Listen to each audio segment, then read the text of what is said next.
good morning if you're watching this on YouTube or Facebook.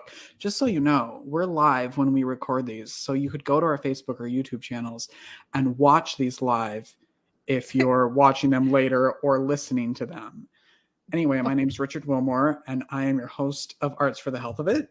And I'm Constanza Rader. I'm your other host. You can see all the shenanigans and the pre-edit shenanigans that go on our podcast when you watch live.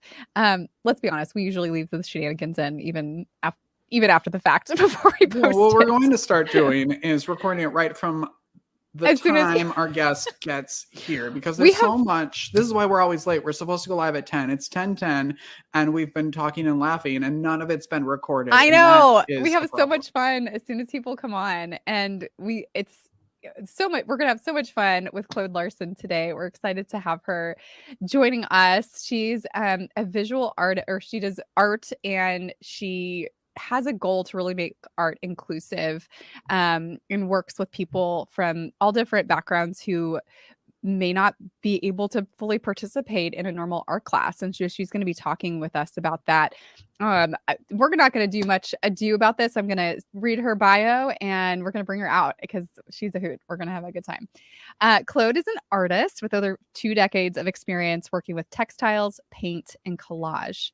She also facilitates workshops for adults and youth in the general population, as well as those with developmental disabilities and brain trauma. Her approach to art is accessible to all, and she feels that expression through art is a powerful bridge for people who might otherwise be excluded from traditional classes. And with that, let's start the show. Come along with me, and I know you'll see that a song changes everything. Was that a better transition, Stancy? Yes, that was so nice. Thank you, Richard. A re-edit of the intro video because Stancy's not happy with it. So I came this close to getting fired, everyone. And wow. I don't think. Maybe. Your job was hanging by a thread. Thank goodness for that video. I felt like I was on that bridge behind you, dangling for my life. I love this bridge. For those of you listening, she has this beautiful painting. Is it a painting or a picture? You know what? This is really funny. I'm a Reiki master.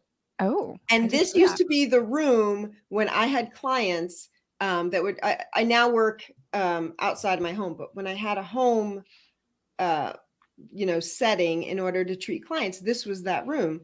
And I saw this picture. It's huge, just so you know. It's like 5 foot by 7 foot. It's like it probably looks like an 11 by 14 here, but it's really big. It takes up a lot of room, and I bought it at IKEA. No way. Yeah, that's an IKEA. I could tell right away. It's totally. I've seen it. Yeah, it's totally IKEA, and I was like obsessed, and I kept looking at it because I love IKEA. It's there because they're super organized, and I'm like, wow, if my kitchen looked like this. Oh, I know. But I brought it home, not really sure what I was going to do with a 5 foot by 7 foot painting. This is me jumping off a bridge, right? And I ended up designing the entire space where I was treating people around this photograph. So I have there's wooden elements in here. The colors are very atmospheric, I want to say. And it was really just based on this. And I love it. And honestly, people would get up off the table. Anybody who has ever experienced any type of energy healing, when you sit up from the table, a lot of times your head is in a very different space. And they're like, whoa.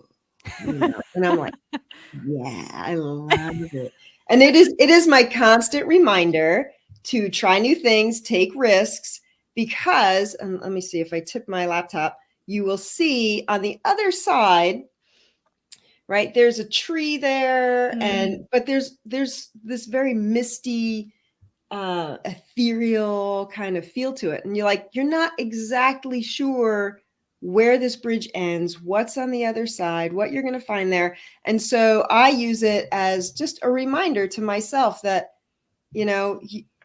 if you want something really special, it might require taking a risk, getting out of your comfort zone, and, putting one foot in front of the other. So That I could love be the an symbolism. entire episode in itself of like writing the story of what's on the other side of that bridge. Mm-hmm. Yeah, Oof.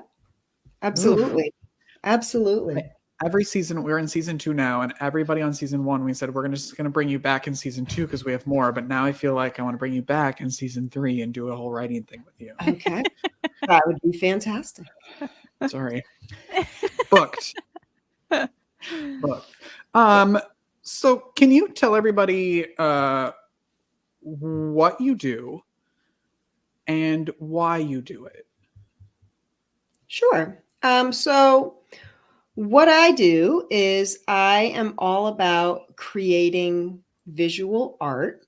I mean, I've also written a book and, done other things, but my real passion is visual art. I love to look at it, but I really love to be in it and making it. And this started 20 something years ago. I've all my life, I've learned how to sew from my mom at a very young age, grew up sewing, the prom dress, the wedding dress, the house things, the clothes for your kids, like all the things. And one day I realized that I was working full time. I had very few free hours.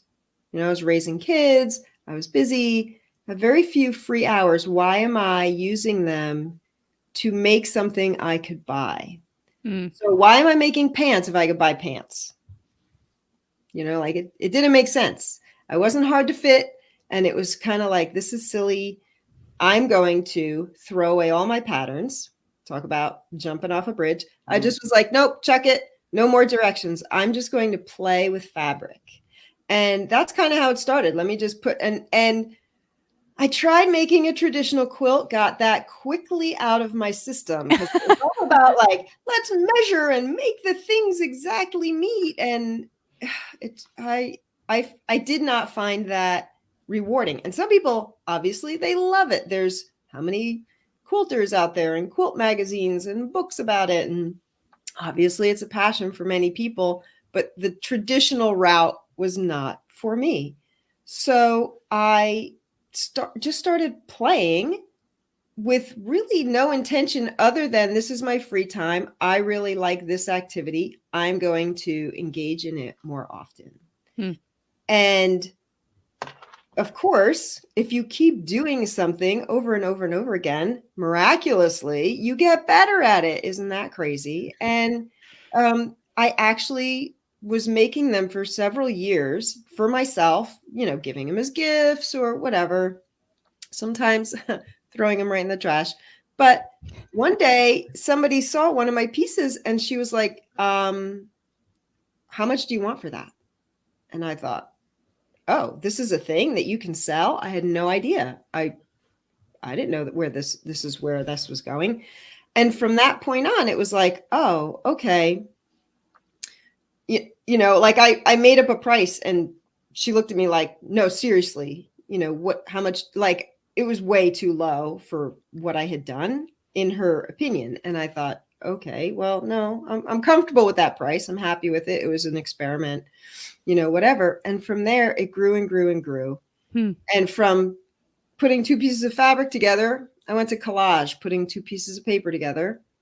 And from there, I started adding acrylic paint and like making my own collage paper. And it's really led me on this great journey, which I know is like overused, but truly it's like every day, the unknown in my studio, what will happen. And because people were appreciating my work, they were asking me if I would teach workshops, which I started to do. There was a small art venue nearby, so I was doing it there. And then somebody from that venue worked at a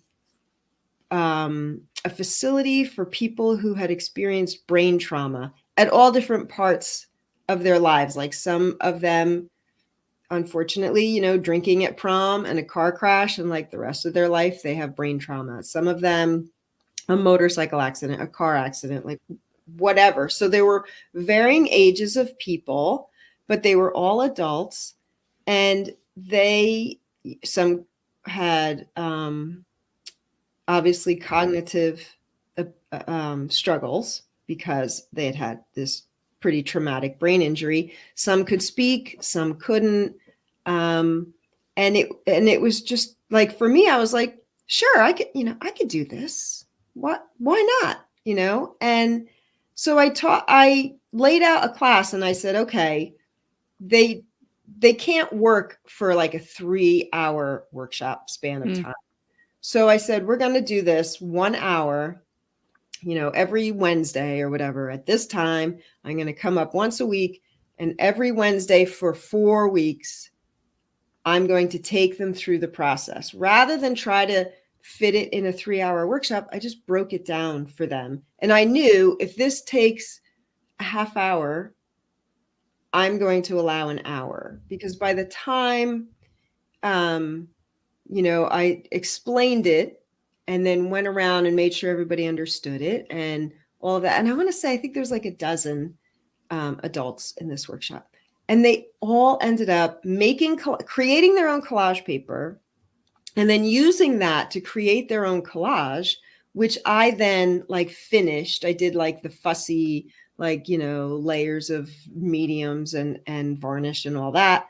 And then we had an exhibit where it was so amazing because, over this 4-week span of time, I had really gotten to see their personalities. One guy was like the Joker, and the other one was super sweet. And like, she was just about like, pink and purple and sparkles and, and then you see their work at the end, and it was their personality on a panel, because they had worked on wood cradle panels. And in that moment, I realized like I could see their personality on the panel. But in that moment, I realized other people could see my personality when they look at my work. Because when I look at it, oh, I made that.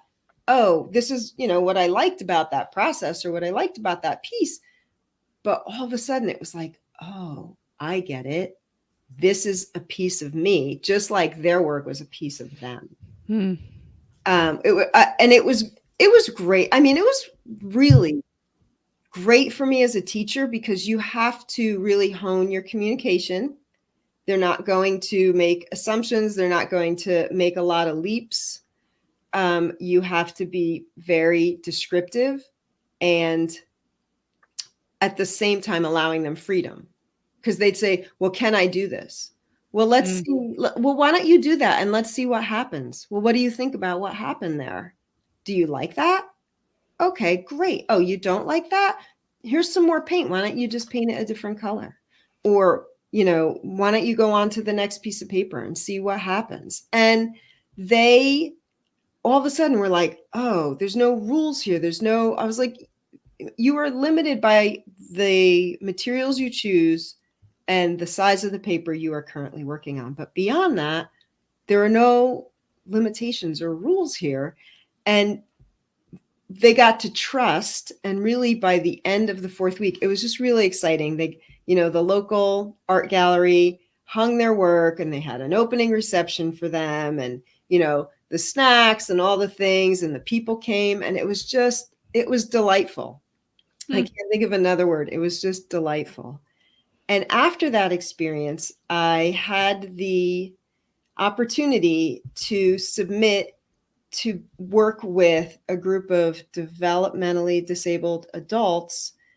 They were a couple of counties away from me, which I don't know, it was maybe an hour's drive or so. And I submitted my application, and they called me on the phone, and they were like, we're just curious why anyone would want to drive an hour to like do this, And I said, well, one, at the time I was a full-time teacher. I said, this opportunity happens in the summer. I have the time, I have the experience, and I just want to try this with a different population. And I did another make collage paper, and they created a final product with me. And I went several weeks in a row. I want to say, probably 2/3 of the summer. We would go once a week, and they were, of course, you're a stranger on the first day. On the second day, when they're happy to see you, that's always great. And then by the end, I mean, it was hugs all around, and they were a very big organization. It was called the Way Center, and it was just about like bringing arts to people of all abilities. And what they did was they had other artists working with other groups from their facility, and we did a big art show at a local community center. And, you know, it was at night. And then I think they auctioned off the art, and the proceeds went to support the facility. But they were so excited to be there because it was really about them. And, you know, they got dressed up and they came and we all took pictures together. And it was just so fun. And even though, you know, people might have thought like, why did you do that and drive all that way? Like, I got so much out of that. It was just joyful. They were happy, and they were childlike. They weren't childish. They weren't throwing tantrums. They weren't, you know, annoyed with materials. They were childlike. They had no, like, what do you mean orange can't go with pink? You know, like they didn't tell themselves these things. And what we ended up making was, it was just really special. I have, you know, pictures of it, I'm sure, in my Instagram feed you could find. But really seeing them with the finished product, and they were picking out like, oh, this was the part I did, and this was the part I did. And they were recognizing themselves in the work. It was really nice. It was a really fun experience. Wow. And I guess that leads me to a question about what impact, really this is kind of two questions. What impact did you see arts, that type of art, have on the participants? And then what impact did that have on you as an artist? And you touched on this a little bit, but wonder if you could dig deeper into that, because I think there's a lot of good that these types of arts and health initiatives have on both of those, on the artist and on the participant. You're absolutely right. I think for the participant, the nice thing is that they have each other as a community, and it tends to be somewhat sheltered.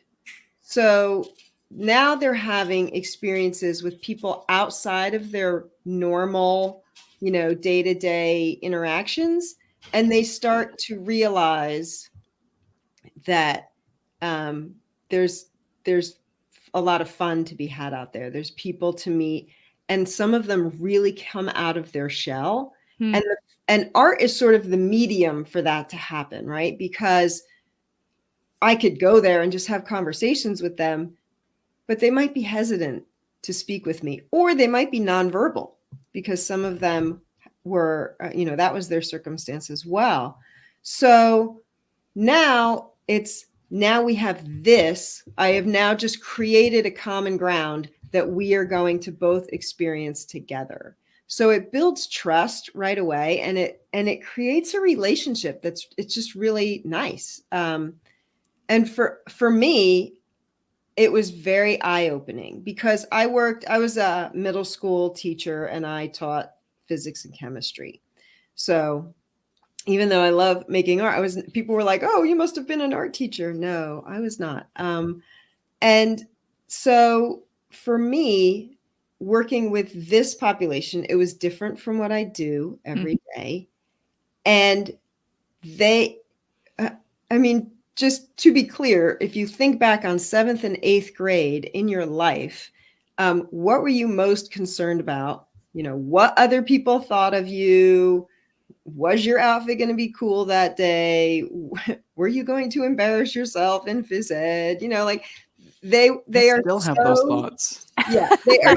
Apparently, that was supposed to stop in 8th grade. Okay, talk to my therapist about permission to put that down.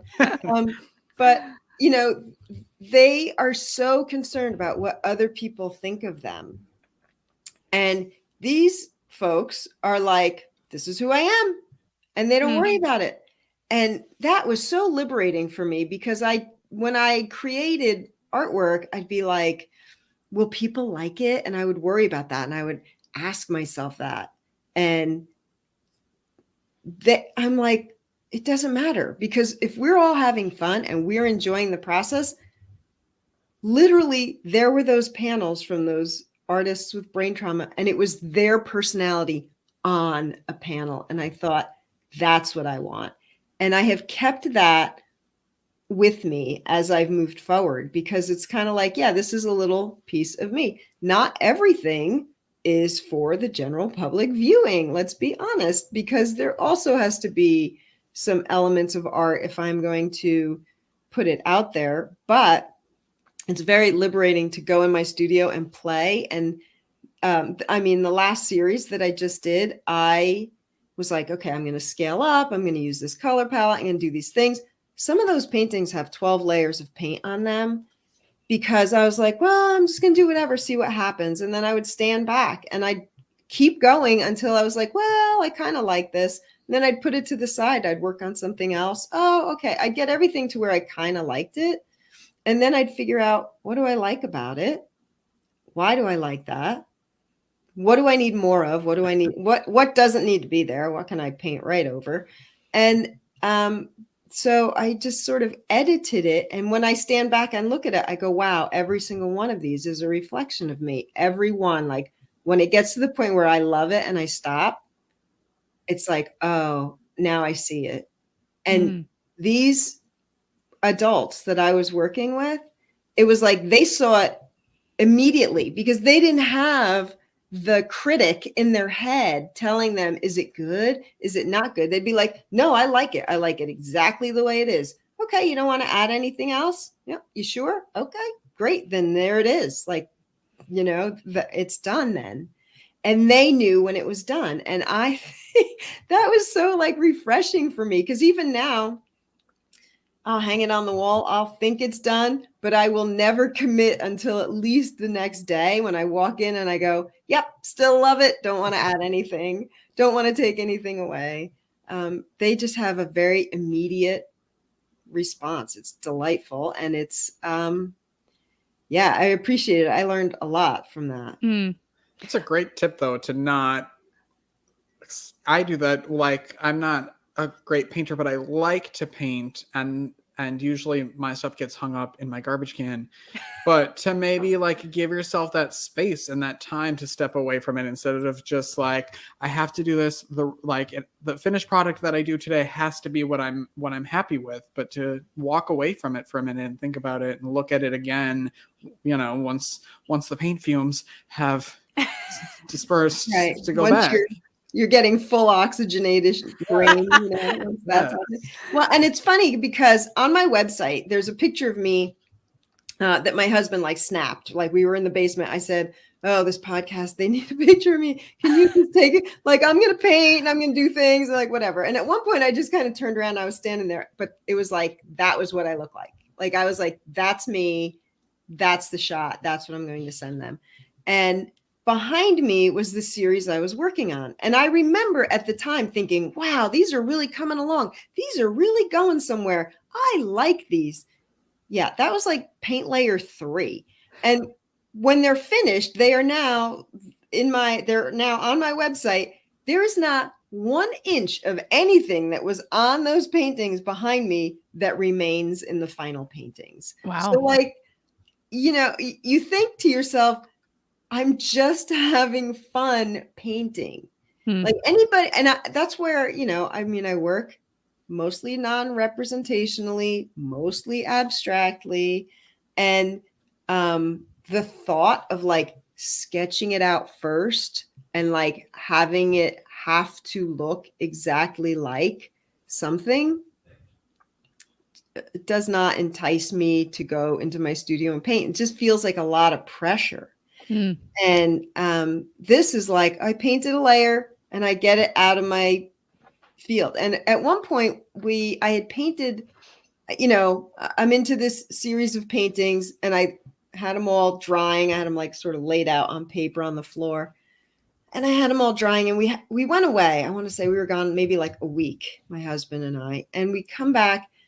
And I remember thinking when we left, oh, I'm going to go down in that studio, and they are all just crap.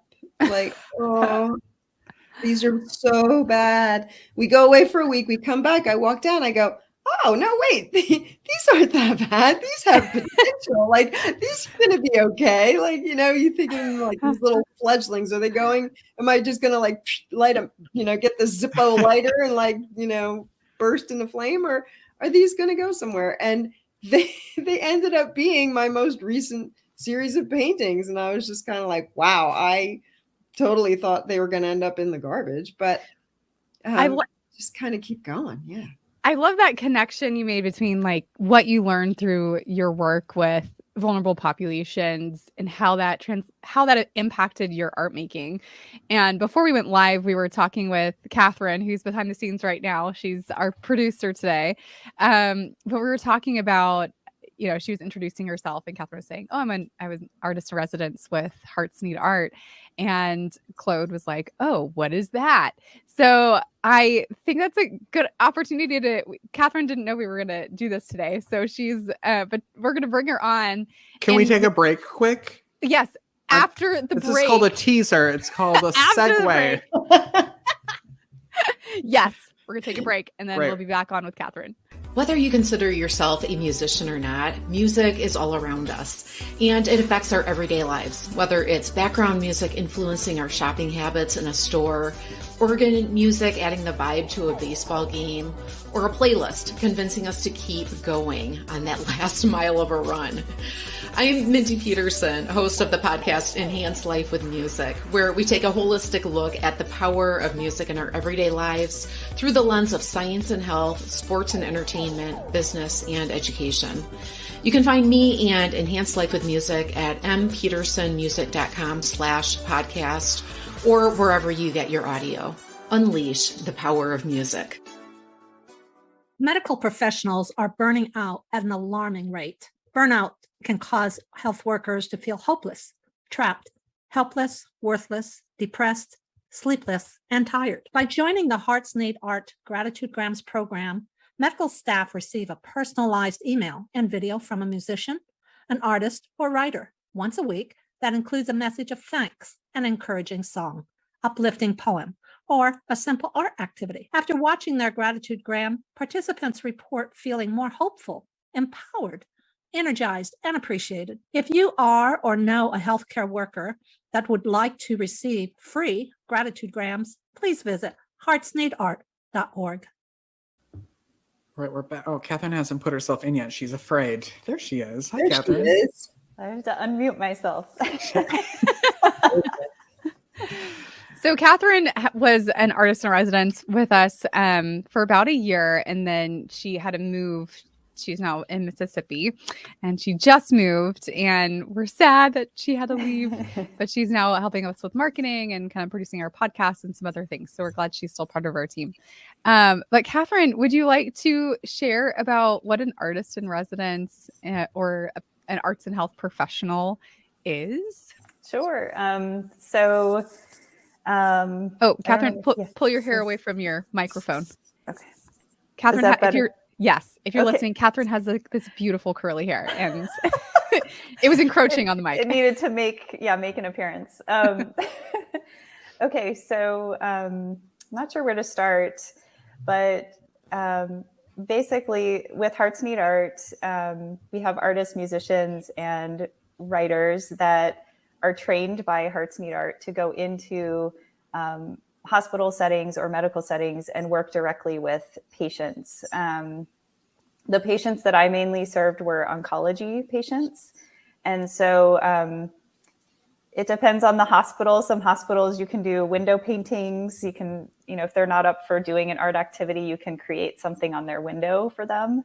And then other patients, we have projects prepared that we can bring the supplies into their room and do bedside art.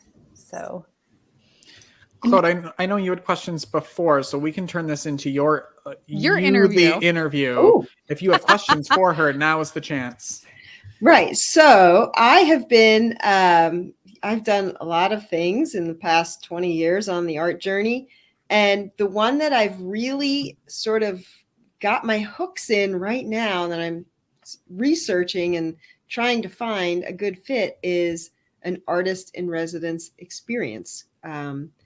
Be that location. Like I'm not really sure, but I read a lot of prospectuses and I submit, and some of them I'm like, no, that's not for me.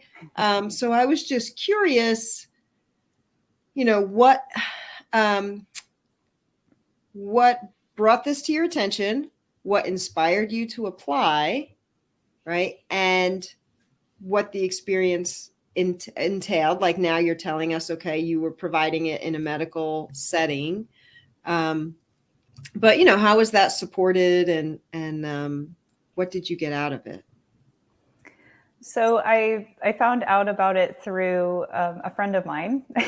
She knew Stanzi, and I had in my college years done an internship with an arts and health program with pediatric oncology, and so I had kind of a sense of that link between art and service, and that really it was a long time ago that I did that, but it stuck with me. And I've never been like the big gallery artist that has my stuff everywhere all the time. I admire people that do that, but for me, the connection to the arts through serving other people has always meant more to me. And so seeing Hearts Need Art, it was like, this is this is like a dream come true. Right. The perfect fit. Yeah. Right. And so I applied, went through their interview process. And when I was brought on board, one of the things I loved so much is that their orientation was so, it was just such wonderful training about how to enter and exit a room, how to interact with patients going through very difficult health situations. It wasn't just, we're throwing you into this setting, good luck. It was really trying to bring the care and just the care and conscientiousness that you need when you're working with that population. Sure. Yeah, an artist in residence is a term that's used and it means different things in different parts of industry. You can have an artist in residence at a school or at a gallery or, in different spaces. But in this field of arts and health, people might be called artists in residence or arts and health professionals. And it might be a little bit closer to what someone might call a teaching artist, because generally they're actively engaging with a certain population in the arts and leading arts experiences. Sometimes creating art as well as part of that residency. We've done murals and we've done, the window paintings that Catherine talks about are these beautiful works of art that just live temporarily in a patient's room, but it's these beautiful murals that they'll create at the guidance of the patient. But yeah, it's really kind of this unique experience that isn't necessarily designed to advance someone's public art career, but really is for the people who really want to serve others and connect with others through the arts. And that's what I love about it, as a musician in healthcare. Like, it's the most meaningful work I've ever done, and it's life-changing exactly for the what artist. you're doing. Yeah, Claude. and that's what you're doing, Claude. Exactly what we're doing. Maybe You didn't even know. Add it to your resume. Well, and what's funny is, like, yes, I've had this artist in residency thing on my radar, because I do want that experience of being free of other obligations, and like I can just create, and I don't have to think about my husband or family members or commitments, none of that stuff. I could just go do this thing. And the other half of me has this vision, I want to say at this point, where I would love to get a collection of artists together, put on a show, but have each artist select their favorite local charity or nonprofit, and a portion of your proceeds goes to that organization. So I get that whole, like, yeah, that act of service. Like, I get that. And my thought is, I could do it by myself, but if you bring in a community of other artists, you amplify it. Yeah. How wonderful. And if I have a particular nonprofit that speaks to me and you have a different one, you know, I know there's a way that we could figure this out, that, you know, we're all in one collective place and lots of organizations would benefit. And I think that makes, that's the impact I want to make, because I mean, I've already done it. I made a series, and I donated the biggest in the series for an auction at a local nonprofit. The other ones are on my website, and when they sell, the proceeds are going to that organization. So it, you know, it was my act of service in a time when I was just very concerned about some world events, and I felt compelled to do this. And I think when you do something like that and you bring others with you, it really widens the mindset of how could I be of service? Because artists can, you know, they can tend to get in their head. Same, you know, that happens to me too. And then I go, okay, stop taking yourself so seriously. But I think there's so much benefit to it out in the community. And a lot of people who might not otherwise take the time to go to a gallery or to a museum or to an art show would come to one if they knew that it would benefit their favorite nonprofit organization. And I just think it's a way to expand the art, expand the vision of the artists, provide a service. And, you know, that's kind of like my plan that I am going to be putting some of my energy towards in the next few months, just to see, you know, if I can take that somewhere. That's awesome. I love that vision. Although I do think your biggest selling point was one of the first things you said was, I don't have to worry about think about my husband. And I think thousands of people are now like, sign me up. I don't have to think about my husband for half an hour. Yeah. Like, because, all right, those of you with spouses out there, don't you have this conversation? What do you think about dinner? And I have the same snarky answer. I think we should have it. What do you think? You know, like, every day. Yeah, I get it. We're going to have to eat 3 times a day. Am I the only one who thinks of like what the food should be? Come on, like, let's get some skin in the game here, buddy. And like, you make something once in a while, but you know, that's maybe that's just my household. But anybody else? Anybody else? I'm the opposite of that. I'm the person in the household who doesn't cook. So I'm like, whatever you want, you go for it. I'll eat it. You can put barbecue sauce on a boot. That's fine by me. If it's on a plate and I have a sharp enough knife, I'm good. That's the problem, is I'll make something and he'll be like, oh, I wish we were having something else. Oh, really? No. I say this. Let's eat what you made. Yeah, that's nothing. So here it is. Yeah, whatever. But yeah, but it would be nice to, like, for a whole week, just be like, there's food over there. I can eat it when I'm hungry, whatever time that might be. Yeah. I don't have to take anybody into consideration. Go in my studio at whatever hour. Cut it out. Yeah. Great. I mean, so well, he left now. Catherine's son Michael made a little appearance on video. I saw that. He did. Also an amazing artist, so make sure you tell him that. Oh, nice. He makes his own little video tutorials. Do you have any other questions for Catherine or us, I suppose, about? So it was a 1-year commitment, or was it just you stayed for a year? Well, she moved. Yeah. If I know how dare she relocate? I understand your, you know. So a lot of like arts and residencies programs have a defined period of time, and there are some arts and health programs that do use that model as well. We're looking for people who want to work with us, you know, over the long haul, you know, because we there's a lot of training and work that goes into Right. yeah, There's work that we do. I mean, it's a support organization. So you're not going to train somebody and have them be there for 2 weeks. Like that's right. not what you're looking for. I understand. Yeah, I understand. That's why I was curious about it. I'm like, Yeah. And I didn't know if it was you have a program and then you train people and then they go off into their own local goal. That is the Well, goal goals. eventually. Yeah.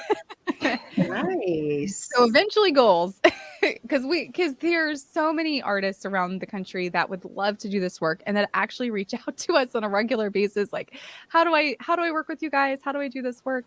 And we're still local to San Antonio.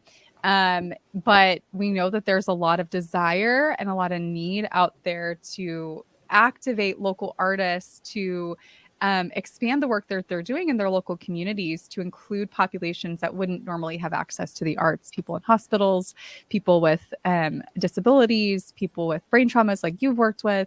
And so I would say people that are interested in learning more about the field of arts and health, obviously they can keep following our podcast, but they can check out the National Organization for Arts and Health. They're a great resource. And then follow us too, because we are going to have things coming out at some point in the future. We don't have clear dates yet, but we do know that there is a need for that to really activate local artists. And just I mean, because people are listening, but money comes from somewhere to make this possible, right? So are you a nonprofit and it's all donation? Are you supported by health organizations? Like, how does that work with you?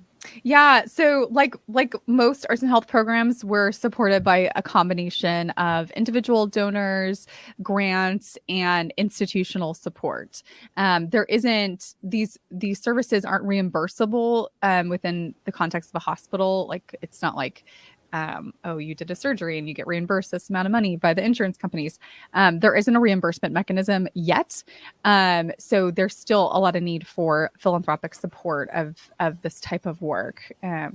And if people want to support Heartseed Art, you can go to heartseedart.org. I was just going to say, get a plug in here, baby. You can actually pick one of our artists specifically to sponsor, and then you get updates from them about the impact of the work that they've done each month. So anyway, yeah, that's a little bit about what we do, and I felt like there was a good opportunity to introduce that idea to you as well. But if people want to learn more about you, sorry, Richard. No, sorry, I was just going to say, and because Catherine is itching to get off the camera outside of here, so I just wanted to say that we also have virtual programs, so you can go on our website, sign up with a Zoom session with Catherine, and actually create art that way too. So that's fun. She is still working. It's true. And doing art. Wow. She's still supporting people with health conditions and having healthcare. some trouble letting go. No, we're gonna keep her. We're keeping her. Okay. All right, but we're not going to keep her on camera because she would like to Bye, go Catherine. behind the scenes. Bye, Catherine. Thank you. Thank you. That was also, unfair that we did that. And if people want to learn more about you, Claude, how can people connect with you? Okay, so my website, very simple, ClaudeLarsonArt.com. It's on the screen now. It's Claude is Claude. I'm French Canadian. Larson, Larson, art.com. And there's a contact me form. You can see my work there. I have a blog. I will probably include this in a blog post. This has actually been a hoot today. We haven't even created art yet. Oh, and I know. And I was going to say, and I have an activity I want to share that I brought some props, which I know some people are just listening to this on a podcast. So I will try to talk you through this. But this is, and again, I am all about, like, people are like, they have these vision, like you're an artist and somehow you have easels and a palette of paint and you wear a beret and inspiration strikes like lightning and you're out in the landscape painting, and like that. It'd be lovely if that was my life, but it isn't. My, whatever. I wear like grubby clothes and I am, covered in paint, and I don't worry about it. And I have a very nice studio. I have a beautiful space. And when I say beautiful space, I mean large and organized. I don't mean like there's grand windows upon, like beautiful landscape. No, there's none of that. It doesn't matter. But it doesn't matter because I'm so happy in my space. And she's away from her husband. So that's all that matters. Well, and it's funny because I used to be on the first floor and there were French doors. They were glass and they did not block out that much noise. And now I convinced him the room that we never used, we took all the workout equipment, put it in there. And I now have the whole basement. So I'm like, I'm on a different level. There's a solid wood door. It is my own space. And if people are coming over and it's a mess, I don't care because it's not on it's not like near the living area of the house. So and sometimes they do want to see the studio and I'm like, okay, it's a creative mess. So as long as you're okay with that, come on down.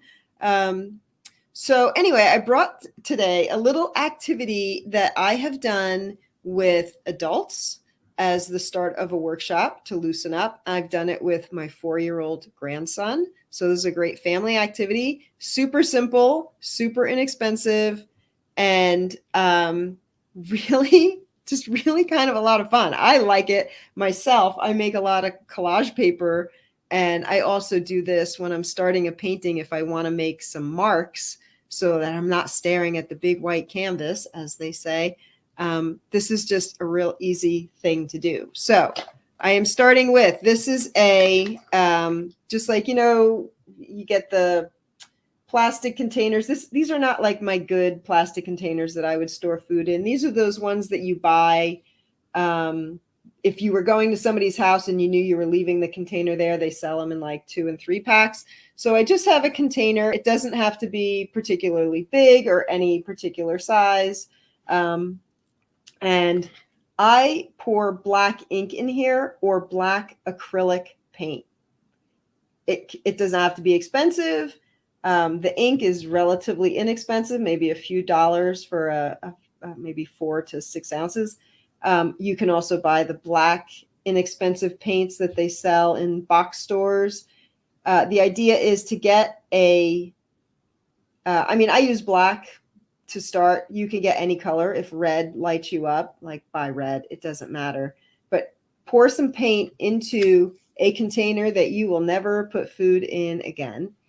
The other thing I did was, like when I did this with my grandson, I gave him little hand clippers and we went around the yard and I told him that he could pick anything in the yard and we were going to paint with that. So, I found things like pine cones. This was on a trip. I found these things on the ground. I have no idea what those are. It's like this hairy, spiky ball of, I don't know what it is. I'm not a botanist. We take branches off trees. You get like the grasses that'll grow like that little grass seed pod at the top. We picked those. Flowers, clumps of berries. I live in a rural area, but really anything that you can cut with little hand clippers. We brought them in, regular branches. We found some feathers that a bird had left for us very kindly. And we dip them in this container that would have black and or color of your choice, acrylic paint or ink in it. And then we painted with them. And now you can see I've cut these up because I've been using them in collage. So here was one that we made. This is kind of like my favorite. I'll hold this one up, right? And so all these shapes, this was a clump of berries and I just kind of rolled it around on the paper. And the other one I can't reach at the moment. And you think to yourself, well, this could be a mess, right? But all of a sudden, you just take, buy a frame, cheap frame, get a mat in there, and all of a sudden you start looking around and you're like, that's kind of interesting right there. You separate out a composition, black and white. You want to paint over it. You want to add color. You want to add shapes. You want to stamp a pattern with a bottle cap and just make circle. Go ahead, but you can sort of curate your way. I'll hold up another one. This one's pretty good, right? And it's just about looking at composition. And this is just, when you buy a frame, it'll come with an inexpensive white mat in there usually. This is just one of those mats. Oh, that's awesome. Right? And now all of a sudden, you're looking at what you made. And rather than looking at the whole thing, I don't even know if I can find a section in here that would. Oh, there you go. But look at that. Like, that's kind of cool. Yeah. And I mean, you want to talk about, okay, one plastic container and all natural materials that you can gather from a park, from near your home. If you have trails or any of that near you, you just gather some materials.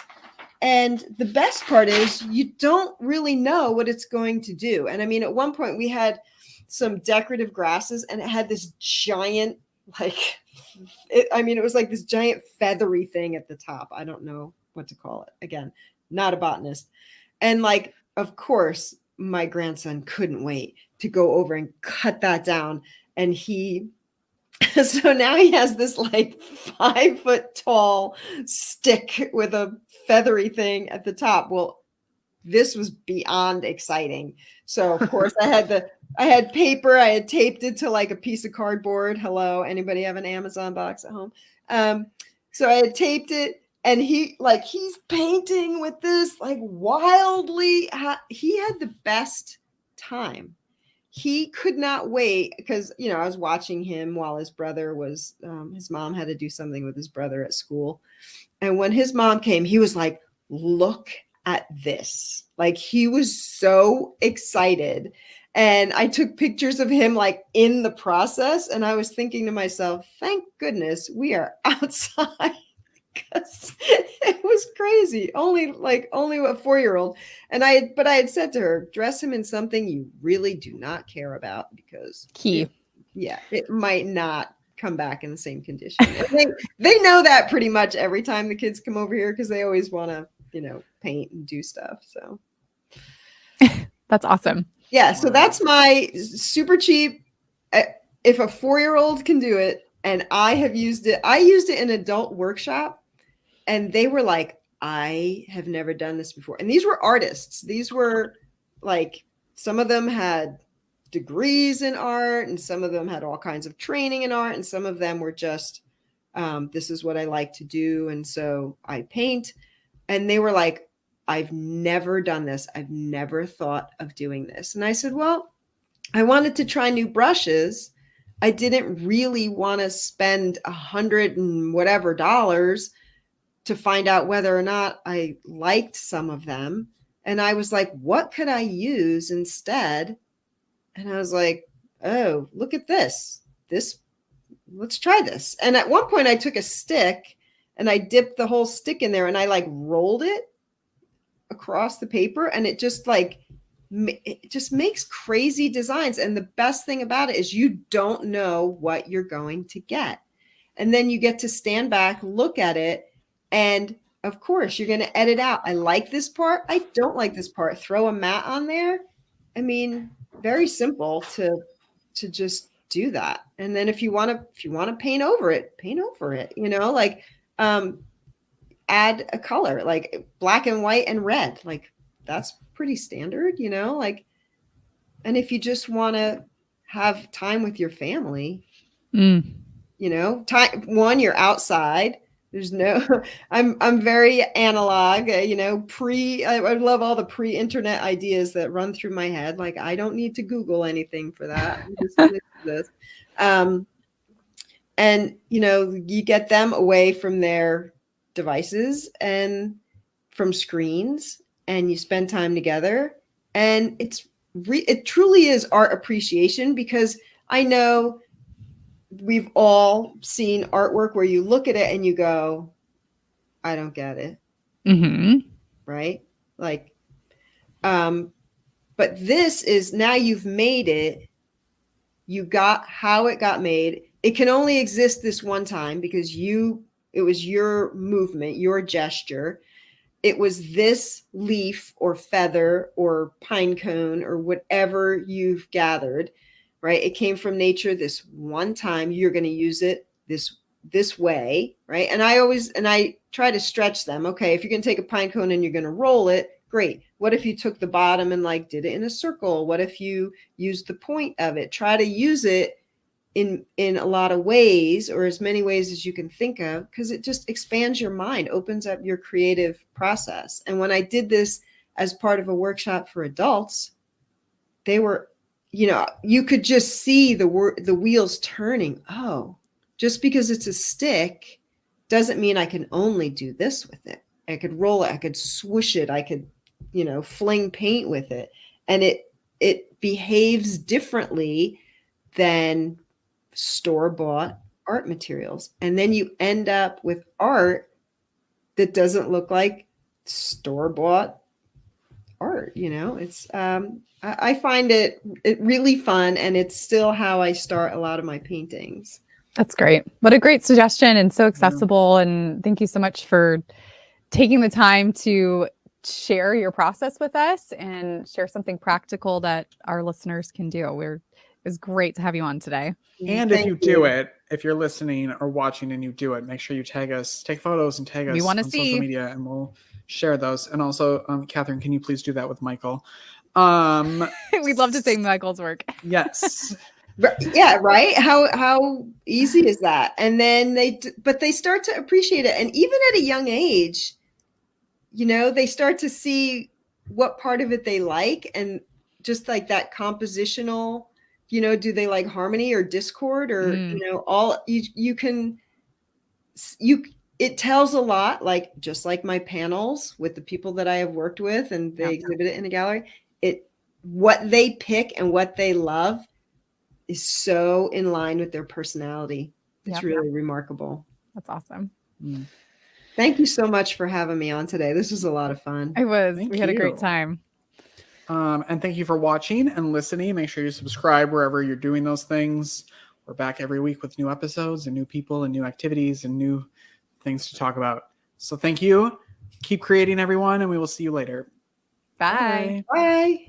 Thank you for listening to Arts for the Health of It, a podcast produced by Hearts Need Art, creative support for patients and caregivers, in partnership with the National Organization for Arts and Health. You can help others learn about the healing power of the arts by subscribing, sharing, and reviewing the podcast wherever you listen or watch. The podcast is hosted by Richard Wilmore, co-hosted by Constanza Rader. Our theme song, Songbird, is written and performed by Natalie Lane. Visit heartsneedart.org to learn how you can support our mission to create joy with people facing life-altering health challenges. Join us next week to learn more ways you can create arts for the health of it. The views expressed on this podcast do not necessarily reflect the views of Hearts Need Art, their staff, board members, or other affiliates. All content is created for informational purposes only. This podcast is not intended to be a substitute for professional medical advice or to diagnose and treat any health condition. Always seek the advice of your physician or other qualified health professional with any questions you may have regarding a medical condition.